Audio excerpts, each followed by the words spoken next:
Welcome to the CURES Show, where we explore the cutting edge of wellness for our mind, body, and spirit. I'm Kara Sundlin, and today we're talking about the 7 steps you can take to become a master communicator.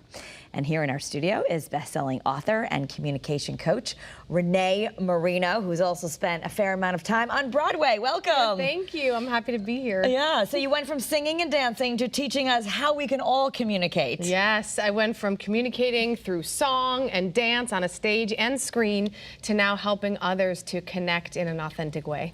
So we're going to get into the 7 steps, which I think is really important. But first, a lot of people have been concerned about artificial intelligence, including the people who made it. And you actually have a theory, which is maybe a little more comforting, that AI will never replace human communication and human interaction. Why? Artificial intelligence is not emotional intelligence.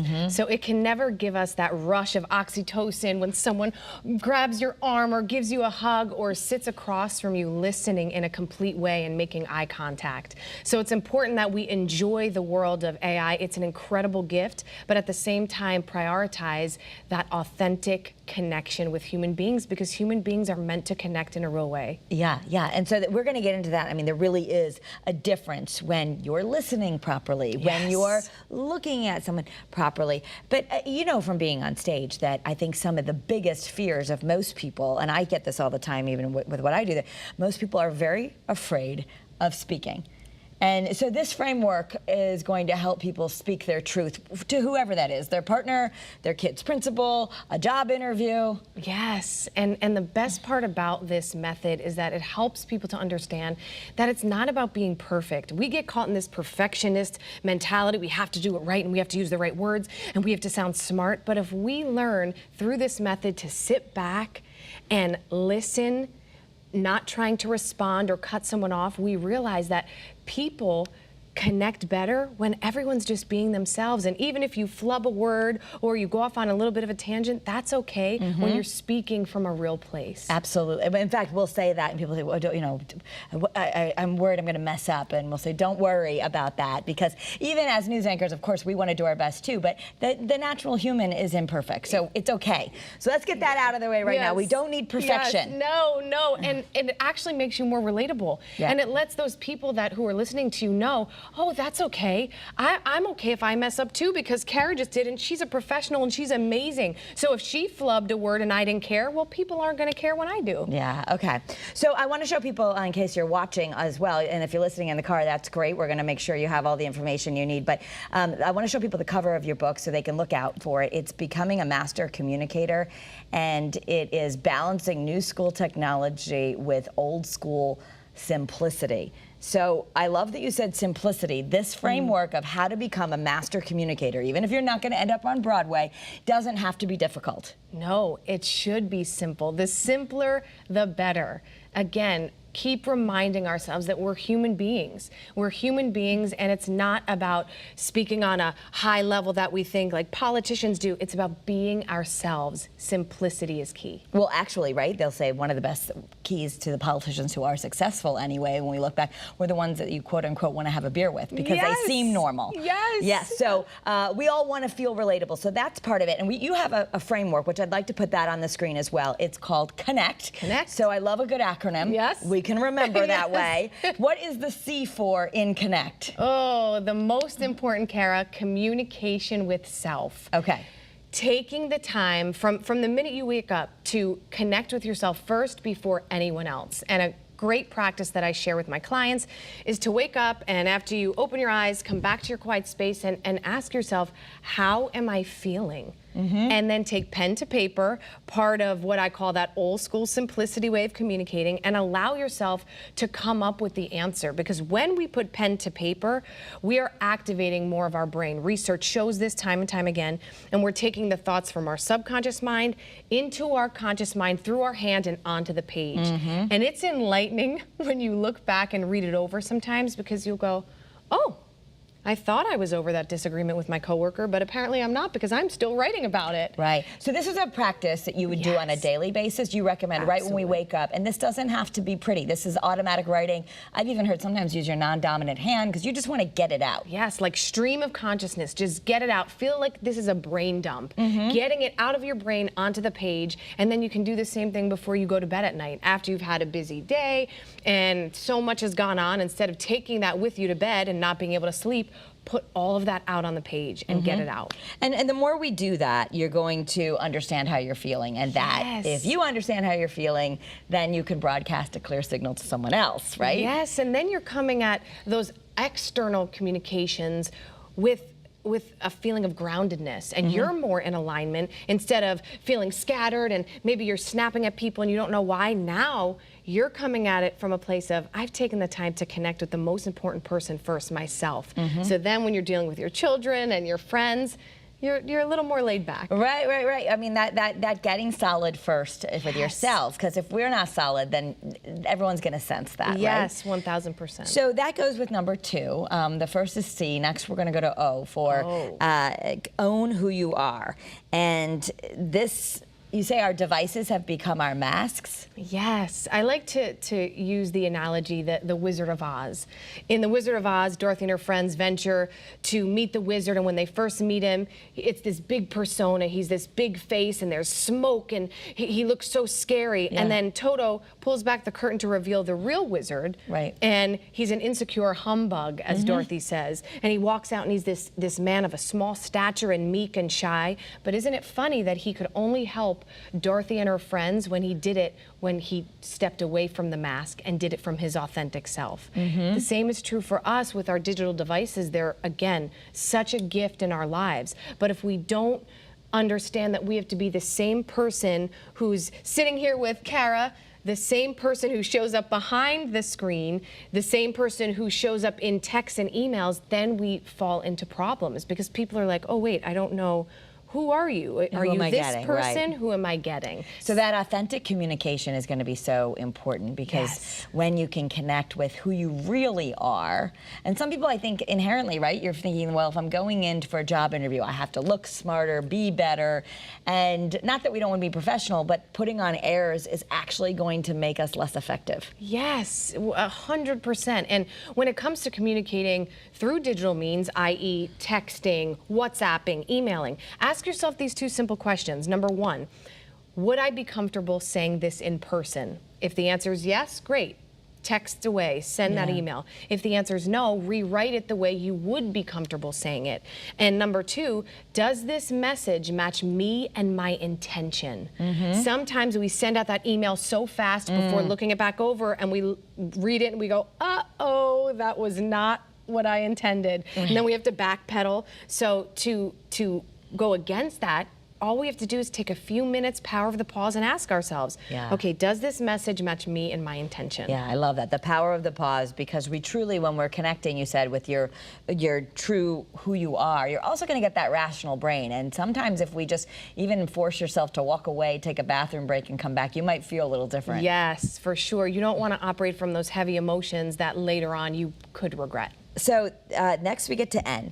Nail down your information. As a journalist, I think this is drilled into us, but take that extra time. Really, if you're going to speak to someone, often before I'm going to have you on the show, I'm going to read about you. I'm going to know where you're from. I know you on Broadway. I know all these things. So the same way, if you're going in to be a master communicator, you should know a little bit about the person you're talking to before you speak with them, and nail your facts down about whatever you're talking about. For sure. That's the beauty, that's the great part of the internet and the World Wide Web. We get to find out all of these fun facts and this information.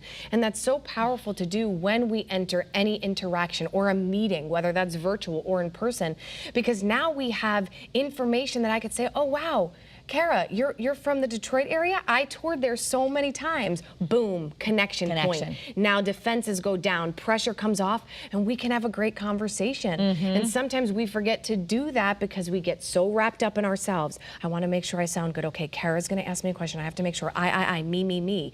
Yeah. Let's take the focus off of ourselves and put it on the other person or people. You know, and another something I've read about communicating, and I always remember this, I said, it's if you want to be interesting, be interested. Like we Yes. want to be so cool and interested, but instead be interested by just listening to that person and letting them talk about who they are. Automatically, they're going to hear from you more. Yeah, and they feel that energy. You can feel the energy amongst one another when someone really is taking in what you're saying, and that makes them want to be around you more, because all human beings want is to be seen, heard, and understood. And when we gather those facts and that information, and I let you know that I cared enough to learn about you, that's a really great thing to do for one another. And disarming. And we know this with our kids too. A lot of the ways that we were raised of children should be seen and not heard and just do because I said so. We're finding out as moms and dads that doesn't really work. Yes. But what they recommend, and it does work most of the time with your kids better if you connect and then redirect. So that connection is important, right? So Yes. you're connecting, even if it's your child rather than your boss, of what is it that you want? Okay, I really understand why you really want to go to this concert. I totally get that. But you gotta, I just don't think it's safe or whatever. But that connection is disarming at any age or any level or any status. We often think, oh, that person has a lot more money than me, or they have a lot this, or when there's a power imbalance, we can all connect. Yes, yes. And it's so easy for us to fall into what I call assumption. Assumption, animosity. Animosity from what one assumes to be true. Okay. So maybe we assume, let's just use the example of a text message. Carrie, you text me and I read your text message and then I attach tone to it and I'm like, oh wow, well Kara seems upset with me. And then I text you back from a place of assuming I knew what you meant, and before you know it, we're in a disagreement. But if all I did instead was take notice and say, well, Kara, I noticed you said this thing. Is this what you meant, right? And get that information, then that avoids the miscommunication that can exist. Right, right. And I think that's the problem with the younger generations. We're saying, can you guys just talk to each other instead of the texting all the time? Okay, so we've got, as we're going in the acronym of CONNECT, we've got communication with yourself, and we've got owning who you are, nailing down your information. We need another N, and that's next level storytelling. What does that mean? Next level storytelling. Human beings since the dawn of time have connected through stories. And oftentimes when we meet one another, we say, well, what do you do? What's your story? Leading with that story is so powerful because that's what draws people in. Instead of, on the flip side, maybe just saying, I do this, I have these accolades, that's part of your story. But let's go deeper. Well, why did you become a journalist, Kara? Like, what was that first moment where you said, this is what I have to do? If you start to craft that story for yourself, and take the time to practice it. Practice introducing yourself, and you lead with that. What a beautiful way to connect, because now people are getting you from that human side instead of, well, I'm an Emmy award-winning journalist and I've just done this. It's like, well, that's amazing, but I want to know the deeper, like what was it that attracted you? So crafting that story and sharing your story in a way that's authentic will automatically create genuine connections with the people you're speaking with. And I think that as a journalist, you know, we have limited time how we can talk to people, but I'm always looking for that. I'm like hoping to get below the soundbite that they rehearse. Like I want to know like who you are, not what you've done. And I think so that's the human connection. We all want that. If we're whether you're a professional question asker or not, we all want to connect. And the best interviews, I keep going back to that because I know a lot of people are trying to start new jobs or do whatever. The best interviews are the ones that don't feel like an interview, where it was a conversation, right? Yes. Okay, so once we've done all that, so we've got our two ends. All right, let's put it up here. We've got energized through movement. And as someone who was on stage as, I believe, the dance captain in Pretty Woman, is that correct? Okay. High five! Woohoo! Memory. So as you're doing that, and I know the rest of us are thinking, well, I wasn't on Broadway dancing, but we can all move, and there's neuroscience as to why, especially if you are nervous, you should move before you have to communicate with someone. Yes, this is a big old yes. I cannot stress this point enough. And I know this from my experience of going from being on stage 8 shows a week, constantly physical, to then being behind a computer, because I began my business during the pandemic, being behind a computer, behind a screen, and feeling like, ugh, I feel off. What's wrong with me? And then I realized, oh my goodness, I haven't moved my body. Yeah. So then starting to put this into my everyday life before I'd go into a Zoom meeting, moving my body. I like to tell my clients, create a hashtag power prep playlist before you have a meeting or before you have to get on video. Gather those songs that really fire you up, that make you move. And it doesn't have to be a 20-minute workout. It could be just swaying a little bit, however it feels good in your body. But what this does is changes those nerves and changes that stale energy into fuel to help you focus and really hone in so you can communicate in the best way. And yes, research shows a direct connection between movement and improved cognitive performance. So we focus better when we've moved. Yeah, everyone should be taking a little jog before they take the SAT. But and we know this with younger children and elementary school education. It's changed a lot where they're now, especially with those little boys and girls who love to fidget, they're saying, okay, before we do math, let's do a go noodle break, and they're all dancing, and they're saying, well, because science shows they're going to do math better if we let them get their jitters out. But we don't really change when we grow up. We have to have. We can connect both sides of our brains by just moving. Yes. And even that could be a quick, you're nervous because you're going in to ask for a raise, go take a couple laps around the office before you go to that meeting. Factor that in. Absolutely. And remember, nerves are just energy. So I have a lot of clients who get held back from getting on video and communicating because they're like, I'm nervous. And I tell them, nerves are just energy. It's all about the label you attach to them. Are they nerves or excitement? Well, and when we move our bodies, it starts to feel like excitement because we're like, okay, I'm doing that interview, here I go. Instead of, uh-oh, Kara's going to interview me. Oh my goodness, now my heart's beating out of my chest. No, use it, and it turns it into fuel. Well, interesting, because my daughter was a competitive dancer for a long time, and when she was getting up on stage, she used to say, I'm nervous-sighted. So as a kid, like they know that like you can't, right? And I know Michelle Obama has said this too, that like we can't claim that all anxiety is bad. Some of it as what helps us achieve. Like I'm nervous because I want to do a good job, and that is different than if you expect that you're going to feel a little nervy and not label that as a bad thing. Yes, for sure. Just change the label. That's the best thing to do. Okay, so we've got moving. So just remember, the next time you have to do something, factor that time in to move a little bit. Doesn't have to be a lot. No. Okay, and let's go back to, we're going to do complete listening. Okay, so this could also be referred to as active listening, and I know your husband's in the wing, so I don't know if he's like most husbands. I want to think that men are worse at this, but I like. You know, every wife understands, like, really? Like, did you hear anything I said? Yes. And as a journalist, you know, we have to really focus on what someone else is saying so we don't end up asking them the question they just answered. But in life, just really listening, which sounds like an easy thing to do, would be transformational. Oh, transformational. I think this is one of the most vital steps and one of the greatest lost arts in our society today. I mean, I believe we can turn on any news channel, on any network at any time of day and see a lot of people talking over each other, talking at each other, but never talking with each other.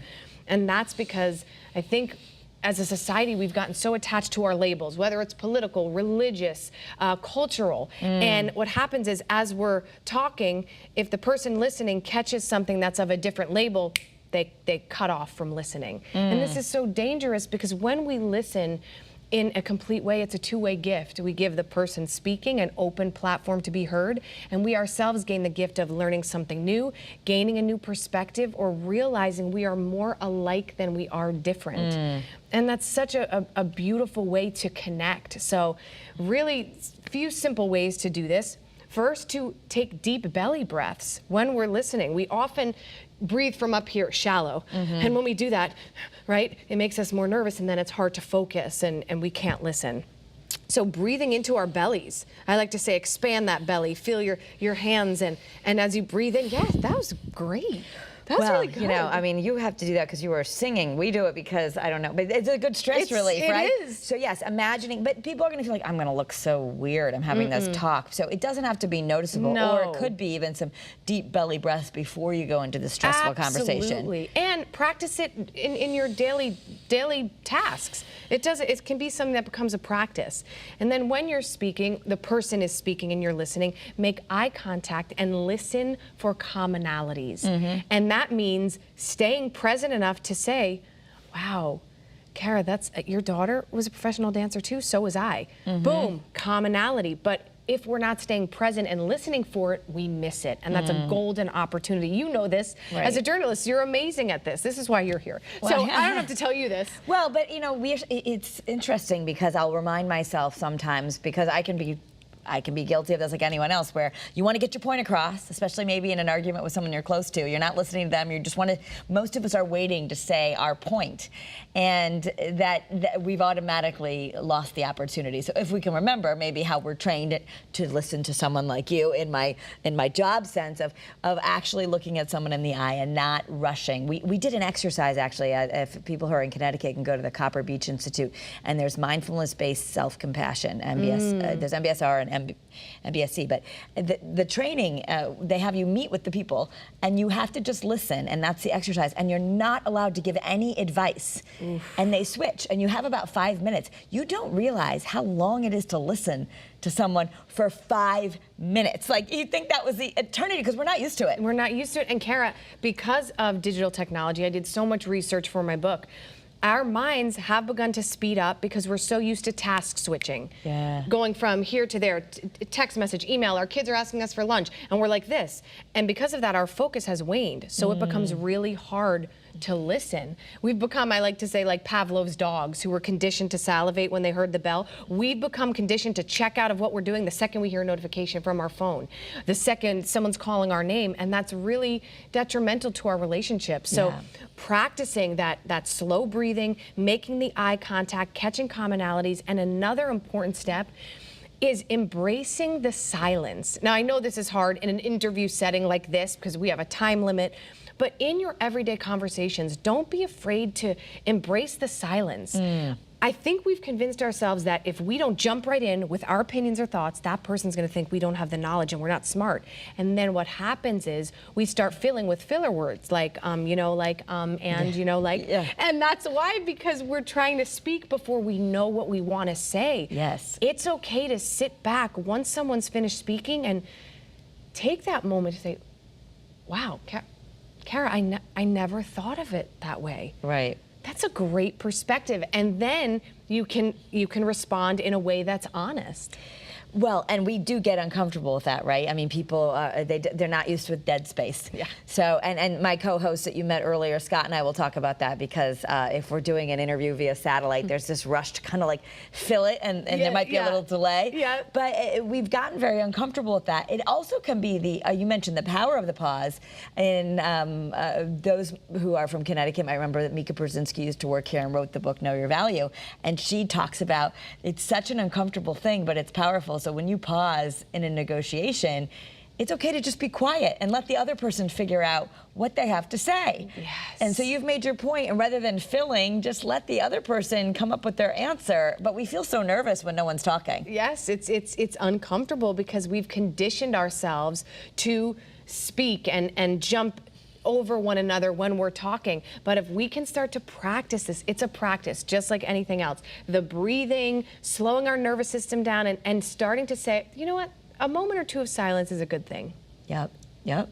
So we're going to practice this. Next time anyone has to speak, remember, you're going to move a little, you're not going to be afraid of pausing, and you're going to listen. These all sound like it's actually taking the pressure off of you. Yeah. Okay, but the final one, number 7, which you would say might be one of the most important, and that is talking from the heart.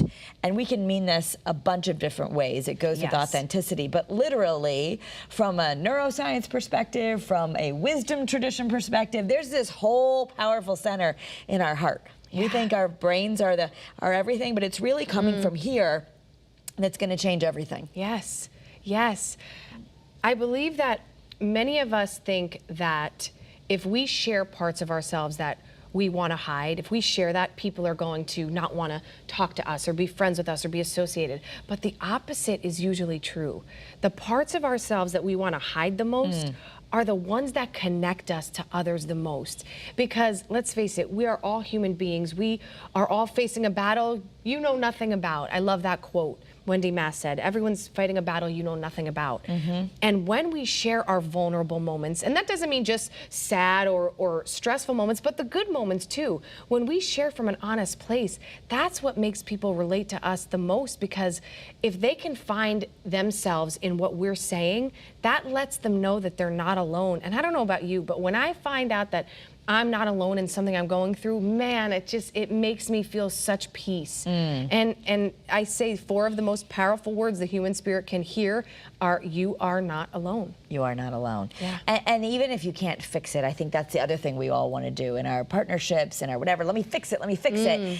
You know, someone tells you something, and without any they're not asking you this, well, you should, And what you're saying actually is, rather than trying to fix someone or rather than try to illustrate your point, if you were to just listen and be like just there, that, without having to come up with perfect words, that would be better. Yes, and even to go back to what we spoke about before, even if you flub your words, you go off on a little bit of a tangent, you have to clear your throat in a meeting, it's okay. It makes you human. And I encourage everyone who's watching to go back and listen to some of your favorite speakers or inspirational motivators and pull out a YouTube clip. I can guarantee that some of those clips are quite imperfect. Yes. Maybe they something fell off the table and they said, oh, what was I just saying? And that's what makes us love them even more. Right, because then like I could, and so that's where, and I think the godmother of this is probably Brene Brown, but that vulnerability is really a strength. And we're all trying to hide these imperfect parts. And when we really own our story, I'll tell you, there's nobody I'm doing a news story on who's perfect, because that's boring. Yes. So I am doing a story because someone has gone through some adversity or they have something to tell us. So when we actually own that part, we're more powerful and interesting. Yes, imperfection is beautiful. I talk in the book, in the final chapter, about imperfect action. Taking action even when you're afraid. Getting on that video that you have to film for your business, even when you're scared and you're shaking. That imperfection is what is beautiful. And when you take action even when you're afraid, that's then what develops confidence. Action comes first and confidence comes second.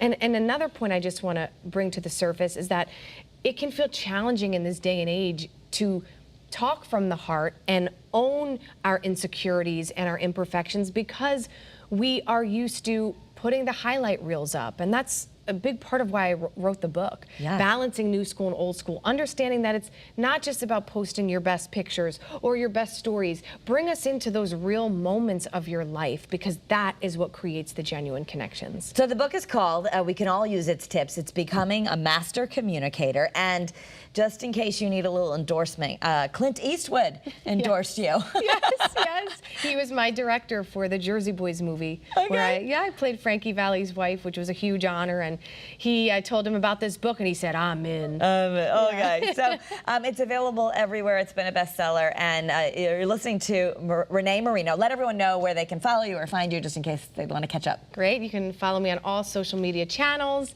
and you can check out my website, reneemarino.com. Been a pleasure to be with you. Thank you. It's so wonderful connecting Yes, with you. we're connecting. So remember, CONNECT for the acronym. The book is available everywhere. Thanks for being here for Kara's Cures, everyone. You can also follow me at Kara Sundlin. I love to share more information to help us be well. Have a great day, everyone, and be well.